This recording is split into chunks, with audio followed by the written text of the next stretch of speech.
I stepped outside that morning, coffee in hand, only to freeze at the sight of smoke still curling into the sky. My police spiked the one that had carried me through wildfires, riots, and 3 a.m. hostage calls was now a charred skeleton in my driveway. The same driveway my grandfather poured by hand decades ago. And across the road, sipping Chardonnay from a stemless glass, sat a woman in a pink visor and pearls. Gail Thompson, head of the Willow Ridge HOA. She smiled like she was watching a backyard fireworks show. I should have cuffed her right then. But where's the fun in that when she didn't even know I was the county sheriff? 2 days earlier, I'd returned to my late grandfather's ranch after 15 years in law enforcement. The house was tired, the land overgrown, but it was mine. I parked my state-issued patrol bike out front. That was my first mistake. Not 5 minutes later, Gail marched up in her tennis whites, barking about unauthorized industrial equipment on shared property.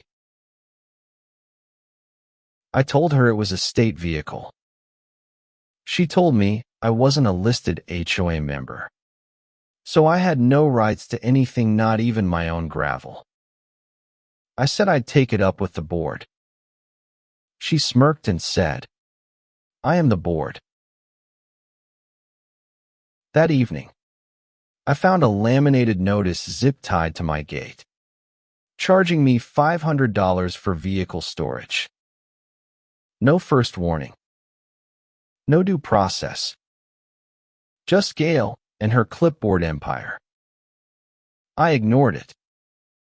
That night, I sat on my porch, sipping coffee, watching the stars until a hiss and a whoosh ripped through the silence. My bike was on fire. I saw a silhouette across the street raise a glass and disappear. I didn't chase her. I didn't call 911. I just stood there, watching my partner of chrome and steel dissolve into ash. The next morning, I filed a report quietly, badge still in my pocket. Then I started digging. And what I found: Gail and her little HOA cabal were running Willow Ridge like a private kingdom. Fake fines, property seizures, harassment dressed up as policy. They even banned wind chimes and American flags that didn't match the approved palette. My ranch. It was never in their jurisdiction. They had no legal claim. Just assumed I wouldn't check. But I did. Still, I didn't confront her. Not yet. I waited, while she posted more signs and sent more fake violations. I installed hidden trail cams. And then one night, like clockwork, her husband and son crept onto my property, spray-painted community violator on my garage, and hammered in another bogus notice. Their faces were clear in the footage. When Gail sent a fake inspector named Kyle to enter my home under some HOA health code, I let him ramble, then I called the sheriff's office. When the cruiser pulled up, I showed my badge.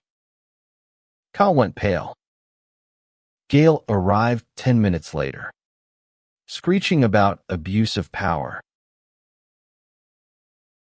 That's when I said it.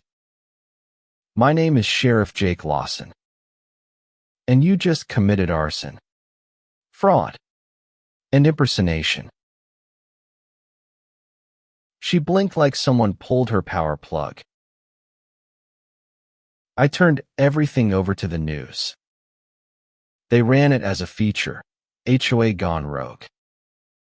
Within 24 hours, neighbors I'd never met flooded me with horror stories, veterans fined for flags, elderly bullied over fences, single moms ticketed for garden gnomes. So I held a barn meeting. 40 people showed up. We reviewed every fake notice, every bogus map, every embezzled fund tied to Gail's family's landscaping company. We filed a joint civil suit. I submitted a complaint to the State Housing Authority. And within days, auditors and deputies raided the HOA office. Gail's face turned white when she saw the cameras roll. The final blow. The courtroom. She tried to spin it, called herself a misunderstood patriot. But the evidence was too clear. The judge dissolved the HOA, froze her assets, and ordered 100 hours of community service, starting with repainting my garage door. And guess what? She showed up. No golf cart. No wine glass. Just a scraper, gloves, and a bucket. Now, the town's alive again. Kids ride bikes. Neighbors wave. People plant flowers without fear. The fake signs are gone. The camera's down. And the silence that used to choke this place has lifted. And as for me, I don't need to be the sheriff full time. I just needed to remind folks what real authority looks like. Sometimes the only way to stop a fire is by becoming one. So tell me, have you ever had to deal with an HOA nightmare like this? Drop your stories in the comments. Let's talk about it.